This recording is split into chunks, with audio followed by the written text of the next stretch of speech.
If I now managed to write a pleasant song, it would be a marvel, so badly it goes for me. I would gladly endure to tell how it is going, for it would not reveal me. But the loving and the joyous would say, what does he do? We are all greatly astonished. Seen he was so happy before, how can it be that he doesn't sing? How can it be that I don't sing?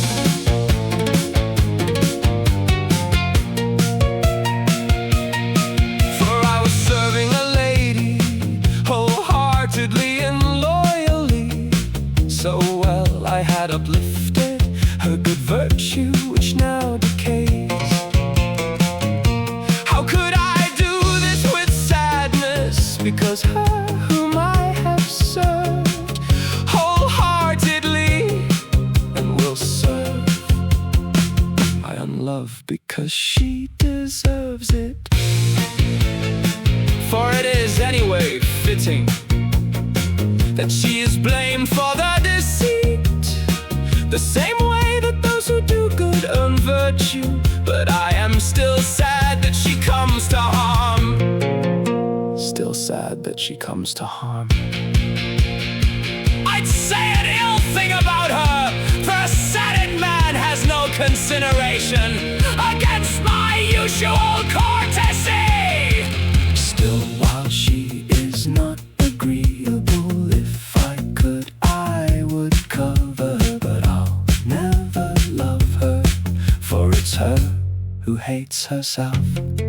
Do you know which consolation I have, with which I'll console myself? I have beautifully enjoyed her before, if she only had a single will. Such are the things her folly makes me say about her.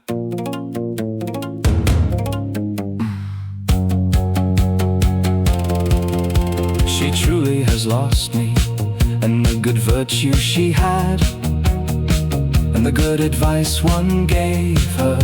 See how she's turned for the worse. For he who saw her last year, and much before, would have sworn that she would never fail. And what will I do, me? How will I take revenge on her? For she has made me lie by praising so much, that if I talked ill of her as much, it would be even more improper. So I say nothing. What suits a lady is great honorable courtesy and parsimony of actions, as long as she keeps her youth. She can see whenever she looks at herself how her beauty is doing. But if she doesn't care for valor, she spoils, for her beauty goes. And she remains with gray hair, regretful that she has lived so long, being simpler than a child. Slanders now, say all you wish, for neither good nor bad can come of it to me. Neither good nor bad to me. Meddlers, I care